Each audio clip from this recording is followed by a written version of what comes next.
everybody. Welcome to Skeleton Keys. I'm Torri and And I'm John Booker.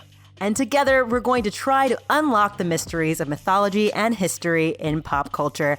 And I am so excited for what we're going to be talking about today, John. I am excited too. I mean, we've talked about, certain comic book heroes before, but we've never actually taken on a specific graphic novel, a specific comic that is so archetypal. And I don't know about you, but I often get excited when we have any discussion at all about like mythic monsters and, those types of conversations.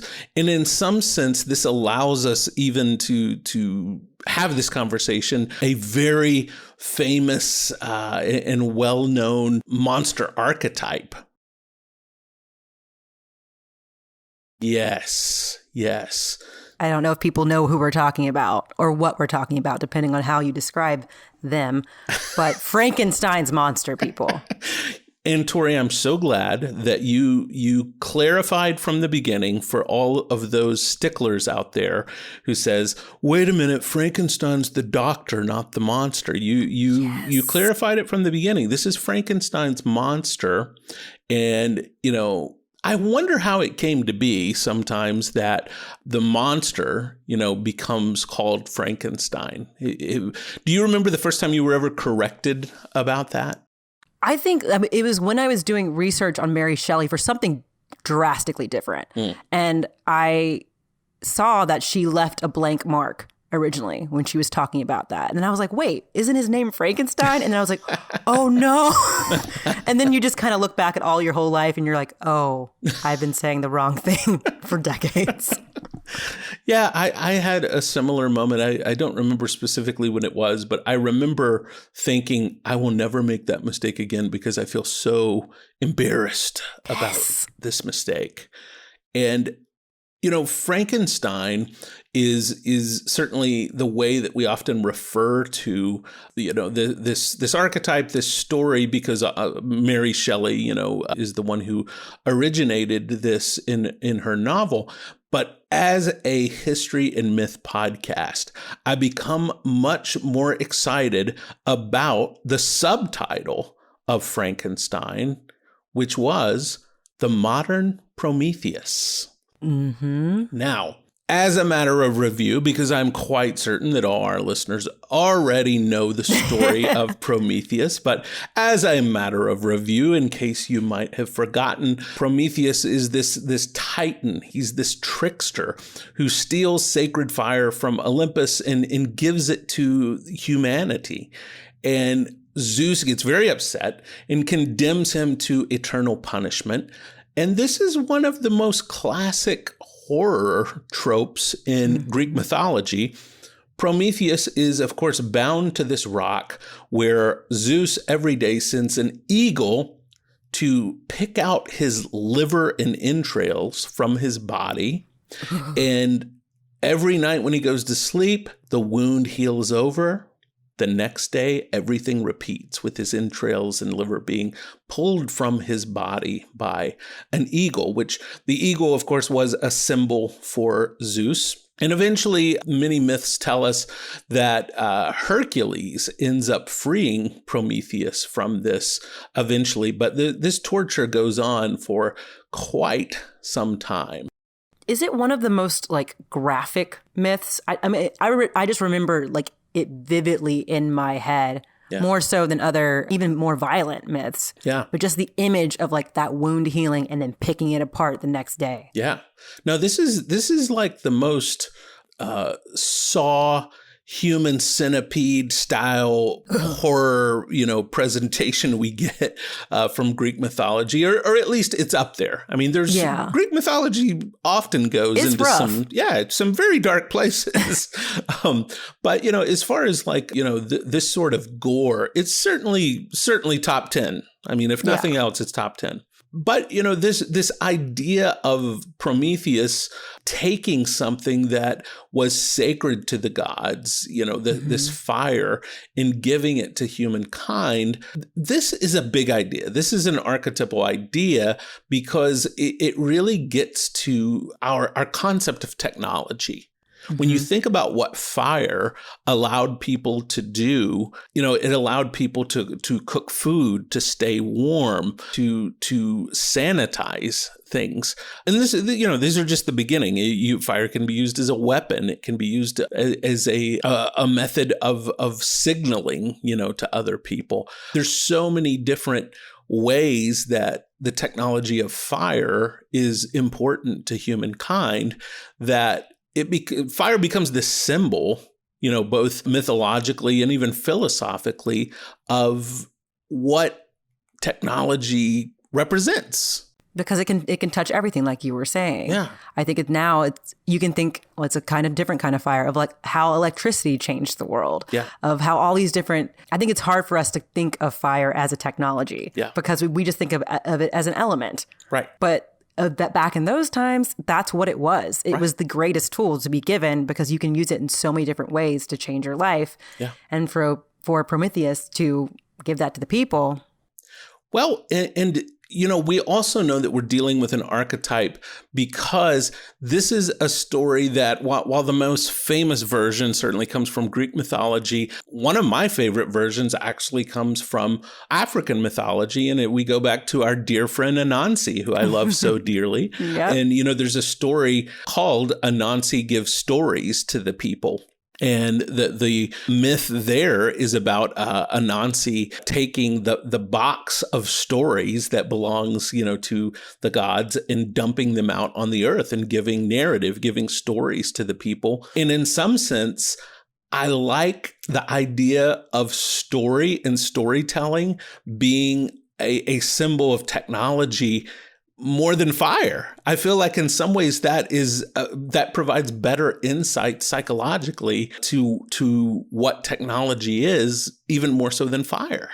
110%. If you think of the ways that stories are told, manipulated, who's telling them, where they're being told, how they're being told, it is a technology. Yeah. I mean, and it affects everything. It's affecting actual technology. It's affecting how we relate to our elements, our fire, our water. It affects everything. So I think that's such a great way. I mean, obviously, we're going to be a little bit biased towards stories because this is the podcast. That's right. We love it. We love it. But thinking about how stories are used and not taking them at face value and thinking, okay, let me give this to you. Oh, I love that. Yeah, me too. And, in so many ways, technology itself is a story. Technology is basically the narrative of technology is there's got to be a better way to do this. There's got to be a more efficient way to do this. When you think about the technology of the microwave, we had fire to cook food, then we had stoves to cook food, but technological advancement is, this stove is really nice to cook my dinner. But it sure would be nice if it was done in 2 minutes rather than 50 minutes. And it's always thinking about the next thing. It is. Yeah, that's the narrative. That's the story. And I think, again, that Anansi's version of this myth it just gets at something bigger than the literalism of fire being a technology, which I love to go back to African mythology for this reason, because so often we get at something that is just a bigger idea than the literalism or psychological symbolism in Greek mythology. Yeah, there's something, I don't want to, deeper isn't the word, but it's ancestral. Yeah. Where you're like, oh, these are the stories I've been told for years. Like story you can connect to because we all have that in a personal life, in a professional life, we have stories. So, yeah. Well, the Romantic era, where during the time that this in the Romantic era, when this, book, Frankenstein, is written, Mary Shelley, is certainly affected by this big idea, where Prometheus symbolizes the lone individual that improves humanity through science and technology, but the end result is tragedy, which is this big idea, that's going around during the Romantic era. I think her subtitle, the modern Prometheus, in some ways, in one way, it's so powerful because it is, in essence, the entire story before we ever open page 1. I was going to say that. I feel like that, what's happening. Yeah. This is not going to. It's not going to end well. It's not going to end well. This, of course, brings us to the particular expression of the Frankenstein story that we're going to be dealing with today, which is Victor Lavelle's Destroyer. This is a graphic novel for you. If you have never read a graphic novel before, this could be your first. This should be your first, I would say. 100%. There's just so much going on in this graphic novel, and we're going to unpack that in more detail later in the podcast. But I bring it up now to mention that the cover of this graphic novel, Destroyer, which we'll put in the show notes, the image on the cover of Akai it tells the whole story in so many ways. And the artist, Dietrich Smith, who's going to be our guest on the podcast today, does such an incredible job of telling the story with a single image. And there's so much to consider just when you look at this image of a young Black man whose skin and flesh is cut into all these pieces and sewn back together to create this new entity. I mean, there's so much going on with this. It's never been more relevant. Yeah. It just feels so right now, so of what's going on in the world. Right. This is a graphic novel, that while it was written, before the murder of George Floyd and the elevation of the Black Lives Matter movement, it feels like it was written right in the middle of all of those events. Did you have that experience when you read the book, Torri? I did. And it was so interesting reading the book because we said, it kind of tells the Frankenstein story in a different way. But it was thinking about how especially young Black men and women are not seen as totally human. And it talks so deeply about that. Yeah. And using Akai, who is the character on the front of graphic novel, you're like, oh, this is what this is. This is the pieces of Akai. These are the pieces of Black men and women who have died, and we have seen their deaths, but we don't see their whole selves, their whole holistic self. Oh, so good. I feel like it's important, to talk for a moment here about why we're dedicating an entire episode to maybe one particular expression of, this Prometheus myth, which is, the story of Frankenstein. You and I, Torri, were looking at trying to highlight or consider a particular, graphic novel this season on the podcast.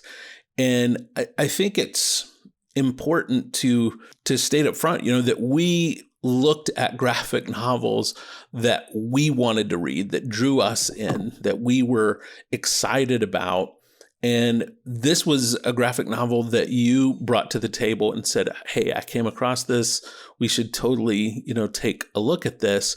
And the fact that it connected to Frankenstein, which connects to Prometheus, in some senses, I don't know, in some senses it felt like the universe is winking at us saying, yes, this is how this is the right, story to take on. And I realize I'm putting a long tail on this kite, but what I'm doing is connecting us to our first segment in the podcast, which is a skeleton from my closet. And this podcast, we always present a skeleton from our closet, and sometimes it's rather personal, and sometimes it's maybe just a bit of an interesting factoid about one of us, Torri. Mm-hmm. But this one really hits home for me. Okay. Because this gets into my preferred childhood cereals. Ooh, yeah. Interesting. Yeah. You can tell a lot about a person by what their preferred childhood cereals were and are. Truly. I was a fan of a trilogy of cereals that were all centered around classic monster tropes. And the first cereal was Count Chocula, which was like the OG of childhood cereals for me. The classic. The classic. And then there was Boo Berry. And Boo Berry was very difficult to find. I would say to this day, I have yet to actually see Boo Berry available in any store. But Frankenberry cereal was available often. And here's the way that this happened for me, Torri. I went years without trying Frankenberry cereal because Count Chocula cereal was so delectable and delicious to me. And Frankenberry cereal just never got put in the grocery cart because I loved Count Chocula so much. You were loyal. I was loyal. Yeah. But I, on a whim, once tried Frankenberry cereal. And I decided to make my maiden voyage on the bowl of milk with the cereal one fateful afternoon. And I had one bowl of cereal, and it was so delicious. I was so shocked at how good Frankenberry cereal was that I had a second bowl. And I knew dinner would be coming up, but I just could not control myself and had a third bowl of Frankenberry cereal. And on this rare evening, the one time in my life, I remember my father coming home early from work and inviting us to go get ice cream was this day. Oh, no. And so I was too full of Frankenberry cereal to get ice cream and enjoy the ice cream. I went with the family, but I turned down the ice cream, and it's still a great regret of my life. It's still something that all these years later I remember regret from that incident. And yeah, that is my skeleton. Do you feel closet. that Count Chocula would never do that to you? Well, that's the thing. I don't want to rain on the Frankenberry parade, but honestly, Count Chocula was a loyal friend. And he understood moderation. He understood moderation. And I never, ever had Frankenberry cereal again after that day. It was my one and only experience with Frankenberry cereal. Was it because you were too full, or was it because you just had such regret that you weren't able to get the ice cream? I think the ice cream traumatized me. The inability to get ice cream that day traumatized me. And, that is a personal myth from the files of John Booker that I offer to you today. Thankfully, I'll be editing much of that story out, Torri. So Please don't. Please don't. Does Frankenberry cereal still exist? Oh, it does. I want to try it now. Count Chocula still exists. Frankenberry still exists. I don't know that Boo Berry still exists because I don't think there were a lot of people vying for blueberry flavored cereals. It's a very specific taste. Perhaps too specific. The niche is too much. Maybe Frankenberry said berries in general. Well, that's the thing. I mean, even Frankenberry, which is a strawberry flavored cereal, it's out on the limb there. Yeah. I mean, you can do chocolate, you can do marshmallow, but as far as sugary sweet cereals go, you got to be careful how much what fruits you're going to go out on a limb for. I mean, it's so avant-garde. It is. It is. How about you, Torri? Did you bring a skeleton from your own closet for us today? I did. It's also a childhood. Maybe not exactly. So I have a deep fear of horror films. It's very hard for me to watch horror. I know that you probably are like, what, as a horror aficionado? But in fact, I do not like them I can watch them as an adult now, but back in the day. I don't know who is old enough to remember the Thriller video. Oh, yes. Oh, yes. I was terrified of it. Terrified. To the point that if it was on, I saw it on my mom's TV, I would leave the room. Wow. I got to the age of 15 and had never watched the Thriller video. Ooh. Yeah. And then my dad basically tricked me into watching it. Oh, Dad.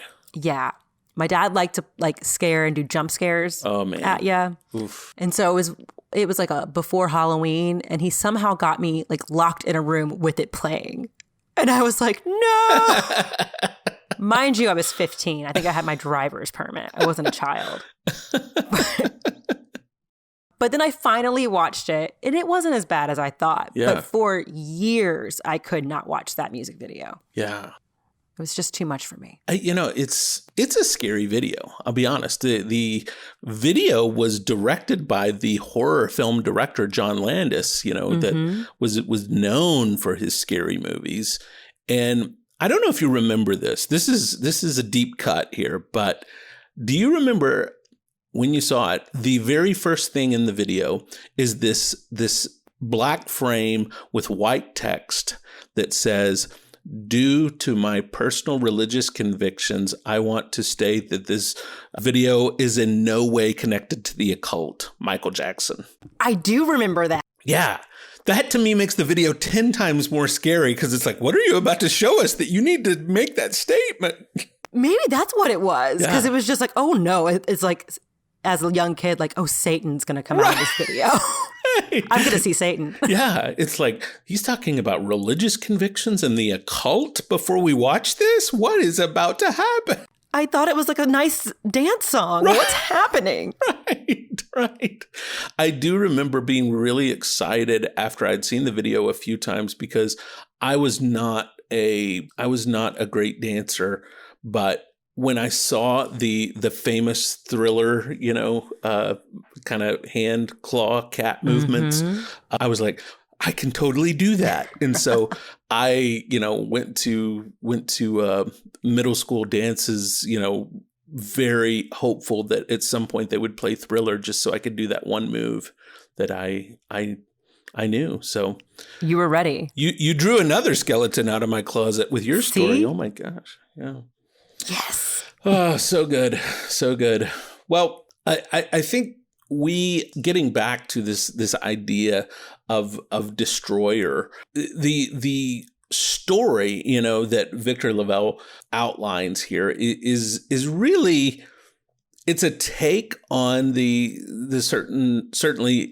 certainly it's a take on the original Frankenstein story, where there is a doctor who's a bit of a mad scientist that has a motivation for creating this creature. And I would differentiate the original Frankenstein story from Victor Lavelle's Destroyer to say that Destroyer is about a creature that is created, not a monster by any means, because Akai, which is the name of the creature that is created in the story, is so much more of a symbol, in my opinion, than even Frankenstein's original monster was.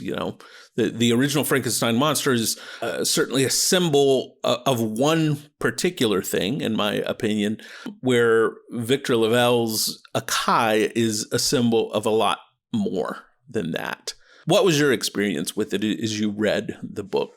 I think Frankenstein's monster has been used as a metaphor and a comparison in so many different ways, but in all ways, it kind of talks about the dehumanization of people, or how we treat different people.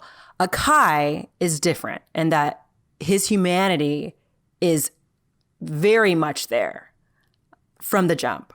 Yeah. It's a different. I'm trying not to spoil it for people. Yeah, I know. It's hard not to spoil this. His resurrection comes from a slightly different place, and that gives it a gravitas and an emotional connection that I personally don't have with the original. Yeah. I would agree.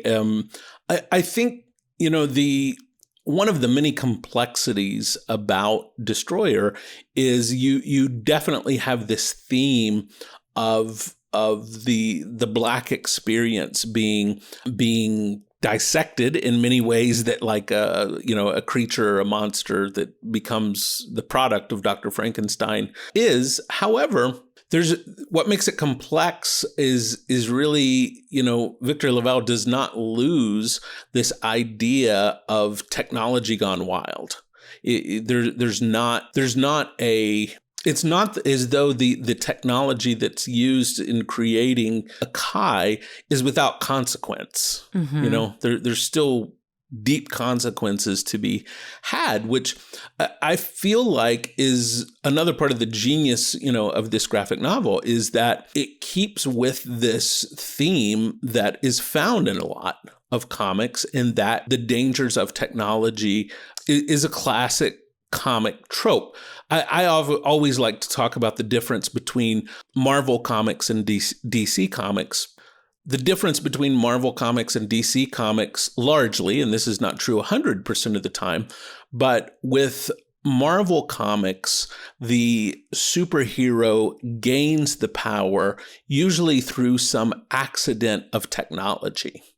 Whether that be, Spider-Man or any really of the classic Marvel superheroes, there's some accident with technology. The Hulk, Ant-Man, all these characters where technology goes bad and it produces this superhero, where superheroes in the DC universe are born with the gift. With the exception of Batman, Superman, Wonder Woman, Green Lantern, all these characters are born with their superpowers. They're born with the gift. And so it sets up this natural dichotomy between Marvel and DC of, is our nature the problem, or is the way that we're raised, nature versus nurture, the problem? Is it something that we can control? Is our technology responsible for ruining us in many ways? Absolutely. And I think that question's asked in a different way in Destroyer, where it's, does the world view this character as a monster because of who they are? And are they a monster now because of what they've become? Yeah. Well, and, with Destroyer, specifically, we actually even, connect back to the Frankenstein family in the book. There's again, we're trying to give a spoiler-free version of what happens in the book without going into too much detail, because we want you to go and read it and be surprised. But there's not only the name check, of the Frankenstein family. There's also the name check. There's two scientists. One is named Percy, and the other is named Byron. There's all these name checks and connections to the historical pieces surrounding Mary Shelley and surrounding the original Frankenstein story. In some ways, the monster, which is different than the creature in Destroyer, there's a monster and there is a creature, but this monster has given up on any notion of peace or inclusion or being a part of society. The monster in Destroyer, his only goal is to eliminate the scourge of humanity from the planet. And in this, he finds this scientist who's willing to help make that happen. But I think one of the things that people who listen to this podcast, I think, will enjoy about the book is this intermingling of the history around Mary Shelley, the history of the era where Frankenstein is written, with the myth, with these modern ideas about the Black experience, and not only the Black experience in general and large, but also the Black experience as it relates to interactions with the police and all sorts of different types of racism. Yeah, it even relates back in an interesting way, which I was kind of shocked by, of like being Black in corporate America. Yeah.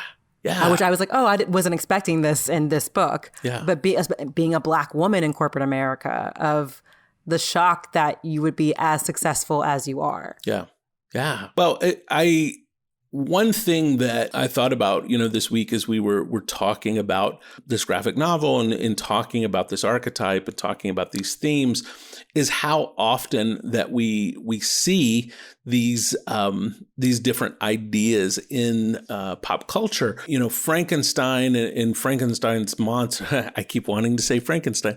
Frankenstein's monster in this idea of the mad scientist that creates, this technology that goes off the edge.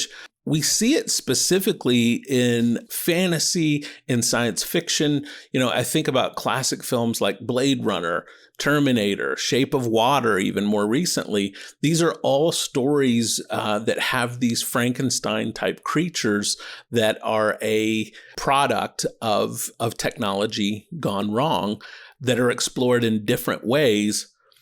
But what makes Destroyer so unique to me is this is the first time I've seen it applied to the Black experience. Mm-hmm. And I think it's interesting, too, because in a way, I'm shocked that Frankenstein's monster is not shown in the Black experience more, because when it was first released, I think people saw that. A lot of people used Frankenstein's monster. See, I keep wanting to say Frankenstein. Beat it out of myself. Because Frankenstein's monster is at heart a good person, wants to learn, teaches himself how to read. At the time when it was released, and there was a lot of talk about abolition. Percy Shelley was an abolitionist, and kind of the humanity of these people that had not been given humanity before.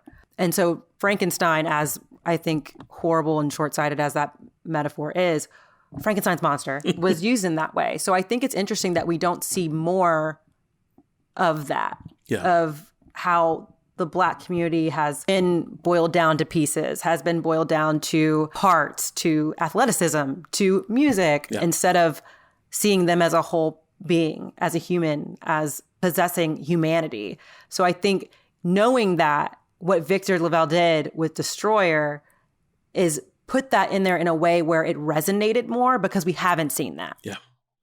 I completely agree. And I was familiar with some of Victor Lavelle's other work before reading, this book. He's done one particular piece that was adapted into a play, which was the first time I had ever seen any of his storytelling.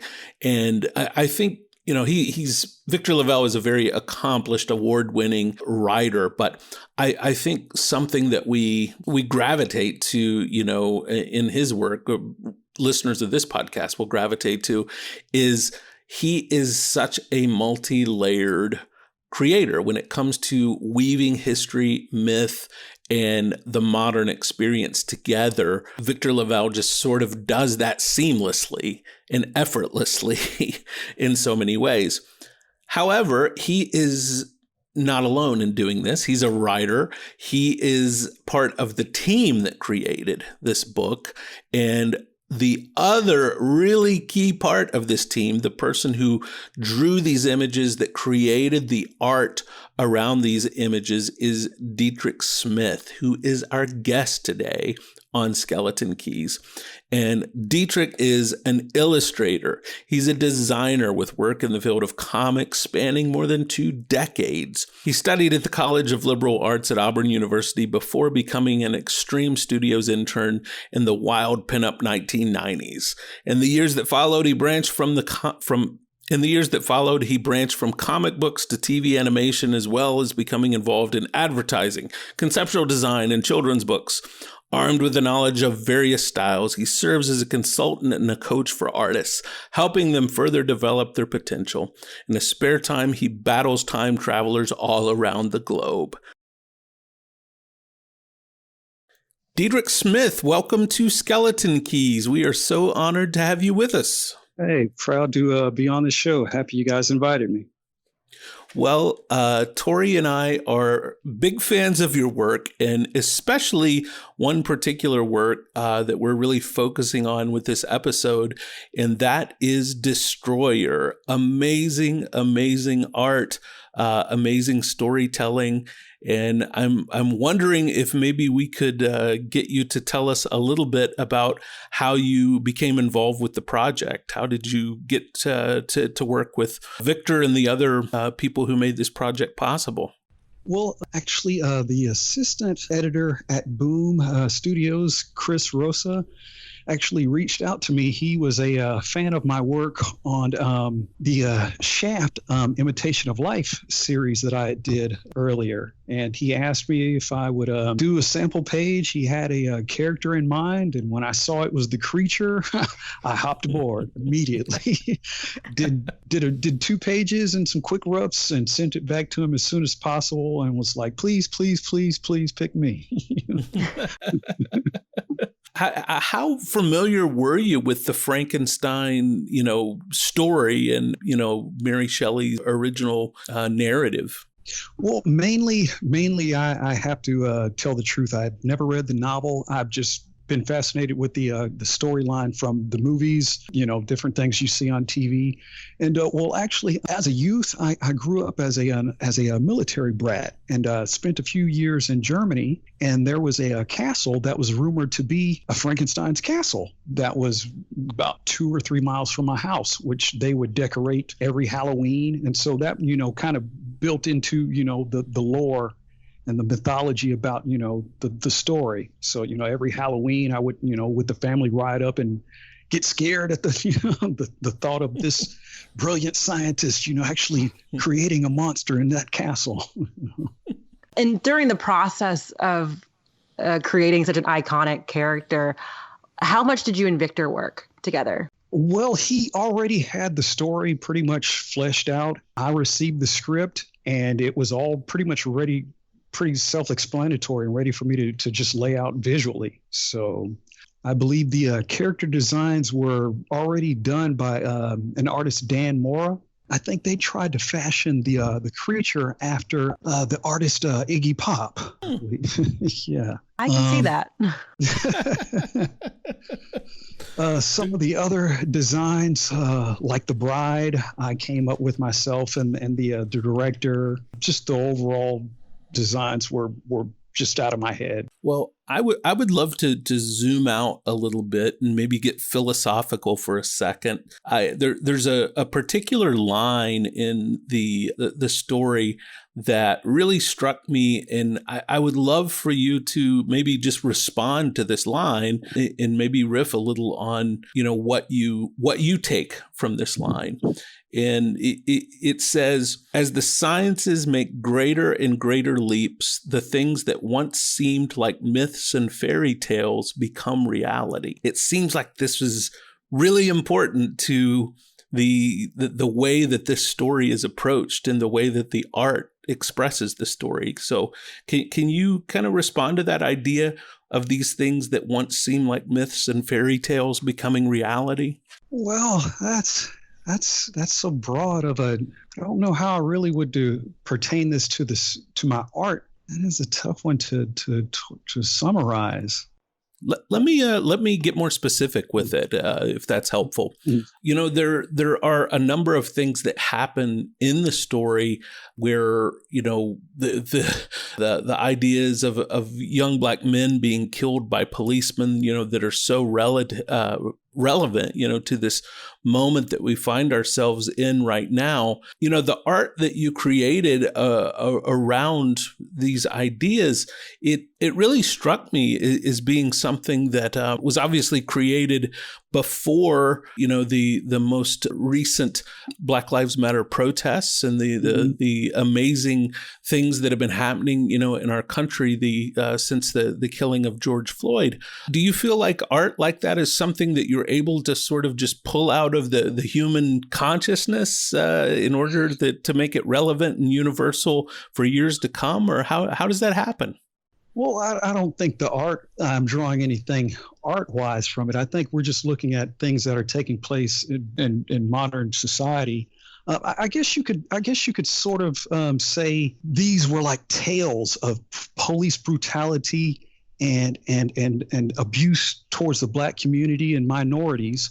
It was like tales that seemed to be only spoken by minorities and Blacks, and that the majority didn't seem to believe until cameras and technology, like you said, caught up, and it exposed the truth that it wasn't lore, that it wasn't, fiction coming out of everyone's mouth. Cameras have made it truth. Absolutely. It's interesting, when I was reading it and looking at the art, I kept thinking, especially with the legend of Frankenstein, that it would have been very easy to kind of make it very supernatural and very kind of over the top, especially in terms of monsters and sci-fi. But I find a lot of the art is very grounded in reality and very accessible in a way where even the monster or the bride, these are things that we can, as the reader, can actually visualize somebody making in a lab. Was that a conscious effort to kind of bring this huge myth back down into this is how this could really happen? Yeah, I didn't want to go too overboard with the technology. It's, of course, it's science fiction, but we did want to keep it grounded. I didn't want to do exaggerated poses to turn this into an X-Men or a Superman type story. This didn't need to be capes and spandex. This needed to be told in a truthful manner to let the reader realize, hey, this could actually, take place. This nanotechnology could actually occur in this time. And like I said, I didn't want to make it too like I said, the technology too far-fetched to take away from the truth and the realism that is taking place in the story. Building off that, there's something that's very striking about, the way that this story that so many people are familiar with, this very mythological story that's brought into this world that it's set in, because the original story of Frankenstein, dealt with the idea of piecing together, flesh and bodies, placing this story in the context, of Black bodies and of Black skin. It feels like there's a whole different dimension, that is brought by doing that. But as Torri mentioned, you didn't choose to completely make it, metaphorical in your artistic approach.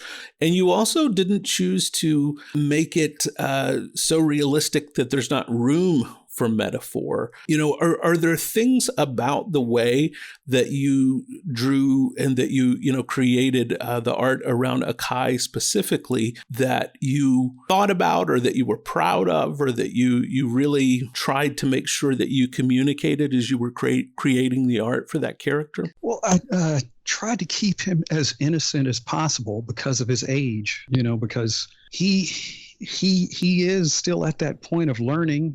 I don't want to say all children are sinless, but there's some bad kids, of course. But like I said, we wanted to keep his innocence and his virtue, but just to have his mother, hold that sense of loss and mourning and anger. I wanted to convey that when I drew her. But Akai, like I said, I wanted to keep him full of light as much as I could. And I didn't want to exaggerate him. I wanted to keep him a bit grounded, but I didn't want to do so much of a realistic style because this is sort of a horror comic. I didn't want to make it so graphic and so realistic where it didn't meet the comics code, is what I'm trying to get at. So I tried to keep it not as animated, not as cartoony, but a balance in between.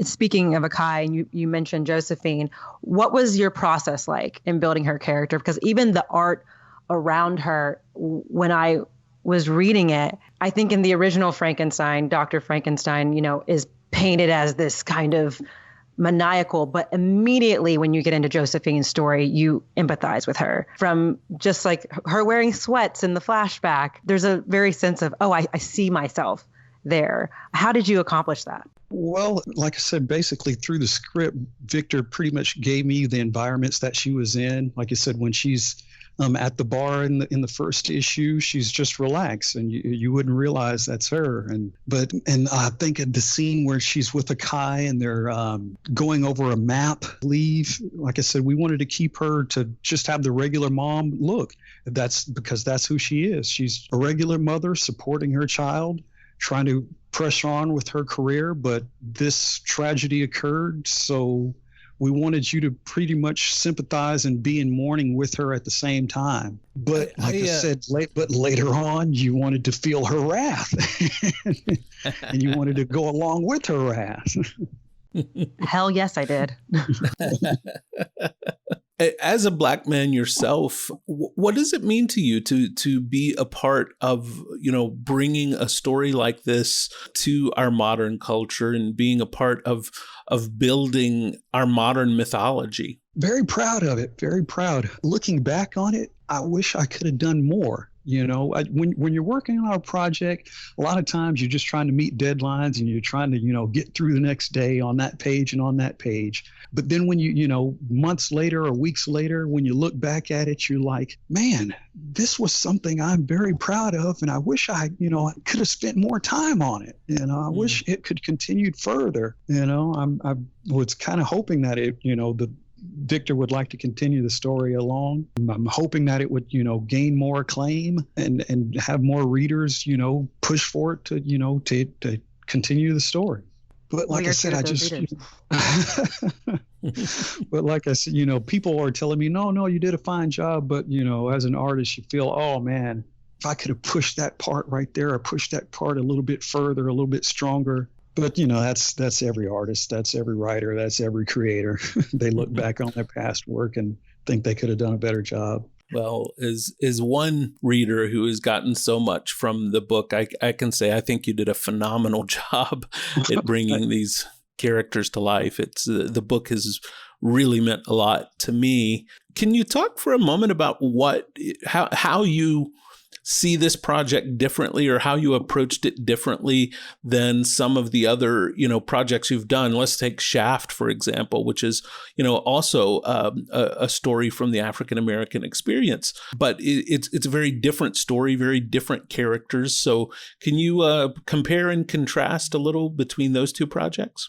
With Shaft, I think I was just more involved into showing how much of a badass Shaft was, and that he was a take no stuff, take no junk from anybody type of character. He was a mean type, get the job done by any means necessary type. I don't want to call him mean, but a no nonsense type character to get the job done. And I guess that's how I took him. But with Destroyer, with Akai, with Josephine, with the Creature, with the Director, with the Bride, there were just so many, characters. And each one, like I said, I wanted to take on in a different persona. Each one has, their own story. Each one needed to be drawn and needed to be the way their pose, their position, how they carried themselves. I just took on different mannerisms for each character. I think this one was more of a, like I said, Shaft was a detective story. Destroyer was more of a story of mourning and reconciliation and I don't want to say revenge, but atonement. So they were both strong stories. I just, like I said, just different times, different actions. Good point. You're saying the different characters in Destroyer. Did you have a particular character that you most enjoyed kind of bringing to life? Akai. Mm-hmm. I think Akai, because I look at Akai as my younger cousins, my younger nephews. Yeah. I look at them like, this could be my younger nephew. This could be, my younger cousin, We greatly value on our podcast, amplifying the voices of artists and those working in culture that, people may not be as familiar with or that may not get as much, airtime. I'm wondering what you're reading right now in the world of comics, and if there are, books or series that are going right now, by creators that you think people should, be more in tune with, voices that are not getting a lot of play. I would love if you offered us some recommendations of some stuff to be checking out right now. Well, the books I'm reading, they actually are getting a lot of play. Bitterroot with, David Walker and Sanford Green. Excellence, Kari Randolph and Brandon Thomas. What else am I reading? Let me dig through my pile. Let me see. What else am I reading? Once and Future, another Boom Studios title. Let me see what else. Strange Adventures. I really loved that one as well. Let's see what else. I actually just picked up Bottom Feeders. I think that's a Eisner Award nominee. I picked it up, and I'm actually thumbing through Bottom Feeders by Ezra Clayton Daniels and Ben Passmore. What else have I picked up recently? I actually grabbed the trade paperback for Four Kids Walk Into a Bank. You are clearly an avid reader that is makes his way through a lot of material. That's awesome. I have a great list to pick from now. Dietrich, we're at that 20-minute mark. We can't tell you how much we appreciate you taking time out of your day to connect with us.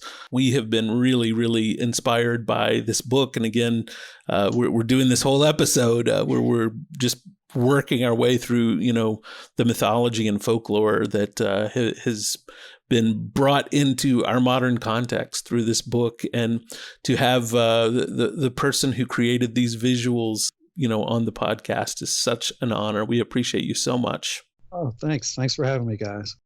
Torri, when I see artists like Dietrich that are able to create incredible visuals, there's a part of me that just admires their talent. There's a part of me that becomes so jealous because I'm like, I could never, ever be able to do that. How do you take an idea and convey it with a pencil and a piece of paper? I don't understand. And in the thought of how do you convey tone? Yeah. And to have such a specific idea and aesthetic that you're going for and to be able to maintain that, I don't know. I wish I had an nth of that talent. I can't draw a straight line. So I'm with you. I have tried to be someone who can express themselves with a pencil, and honestly, it always looks like someone in the first grade drew what I express. It just looks like, certain parts of my artistic ability, were arrested at a certain age and just never, ever grew and changed. And unfortunately, my artistic abilities with a pencil, they've suffered. If it makes you feel any better, I'm currently helping with a kids virtual summer camp, and we have to draw. And I showed my gratitude tree, and the kids were like, "Really? That's what you drew?" And I was like, "Well, it's like first graders." I can so do. You're not alone. You're not alone. Yeah, I hope you told them you can do a lot of stuff they can't do. So yeah, I can. I can drive. Right. Yeah. So ha on you. Right. I get to read Destroyer. Right. Right. Well, all of us can use a little help. I need a lot of help with my art. But since I can't help anyone with their art, maybe we could offer a key to help people in some area of their life. Torri, tell me that you have brought a key today that will help me draw better comic books. I don't have that. Okay. I do have colored pencils if you ever need them. Okay. But that was not my key for today.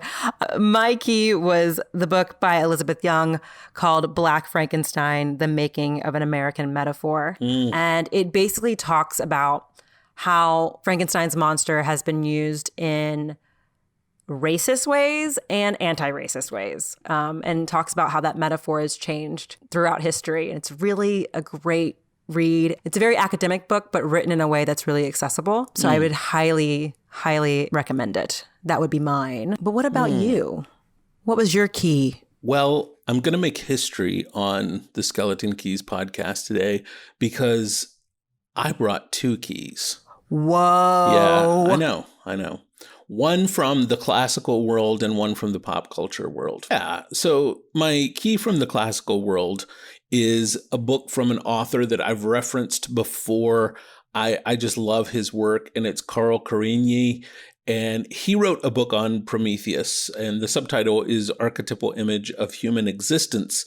And it's an examination of the classical myth surrounding Prometheus, but it also gets into the psychological perspective of the archetype that Prometheus has become known for in some ways, which is it's this archetype of human daring, signifying the transformation of suffering into the mystery of the sacrifice, which is really rich. You know, I love mythological discussions that impact your day-to-day life. I love talking about myth in a way that makes it feel alive for what we experience every day. And, you know, I'll be honest, this book, it's translated from, you know, Carigny's German.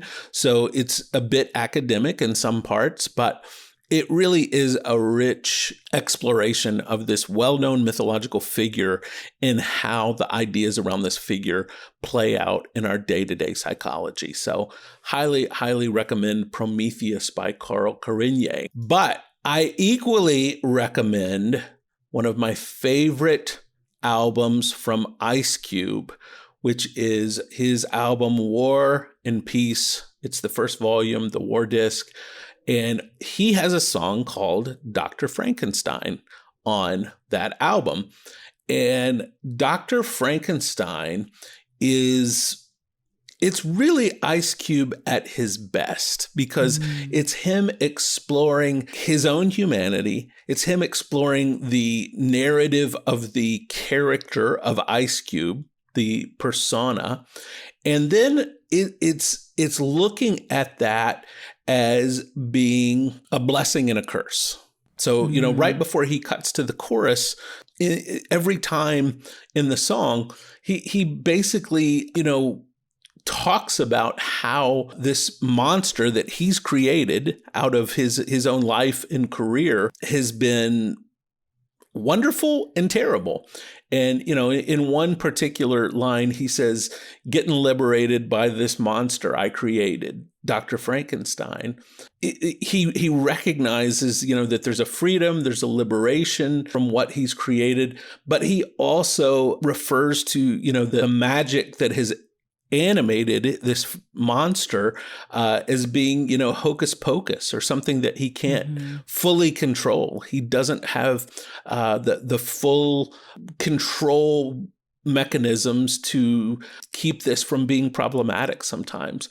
So I'm a big fan of Ice Cube. I always think he has so much to say that connects to history and myth, and there's so much examination that can be done in analysis of his work. But that is my second skeleton key for you is Dr. Frankenstein from Ice Cube. A monumental thing. Listen to Dr. Frankenstein while you read our skeleton keys. Wow. This is, that's good. That is good. You're welcome, listeners. Well, as we wrap up, we always like to talk a bit about whether we think the connections with the myth and the archetype are intentional and conscious or whether they're subconscious. And so often, you know, we end up saying, well, the connection's probably subconscious, but that doesn't make it any less powerful. I feel like this might be one of the rare instances that the connections here are very intentional and very conscious on the part of Mary Shelley, on the part of Victor Lavelle, all these creators. What's your take on it? What do you think? I think it's really interesting knowing this intentional connection to Mary Shelley and that she went through so much grief at an early age, especially around her children. Mary Shelley had several miscarriages. And it's interesting that obviously the lore of her novel is woven throughout the story, but also kind of her personal story of grief, a mother's grief. That is a huge thing that goes throughout the story. So it's quite obviously intentional, but I think harkening back to this history, to these myths of Mary Shelley, to Prometheus, makes this story resonate so much more. Yeah. In such a deeper way, because you can connect to it into what's happening in our world right now, to Mary Shelley, to Prometheus. Yeah. You're going to connect to all of that through this one story, through Destroyer. Go out and buy Victor Lavelle's Destroyer. Support our friend Dietrich Smith. Go buy Shaft and all the other books that he's done. Follow him on social media. We put the link in the show notes. So continue to support him in his work. And if people are looking to get a hold of us, Torri, where can people track us down? Well, you can always shoot us an email at skeletonkeyspodcast@gmail.com, or you can always follow us on the socials. It's at Skeleton Keys Pod on Twitter and Instagram. You can, of course, follow us personally. My Instagram and Twitter is at Torri Yates Orr. Mine is at John, John KBucher on Twitter, and on Instagram at Telling a Better Story. And before we go, Torri, you have been killing it on another podcast, and I think listeners of our podcast would love to hear you wax eloquent about politics. So give a shout out. Where can people hear you talk about politics? I am on a podcast called Vote Hers. It sounds like voters, but Vote Hers. And it's all about 5 different women from kind of 5 different backgrounds talking about modern day politics and how to get especially young people, but all people engaged in their civic duty and voting. So very different than here, but yeah, if you want to hear me talk politics, Vote Hers. It's on Twitter and Instagram. It's an iHeartMedia podcast, and then it's also on Apple and Spotify. And it's so good. Don't miss it.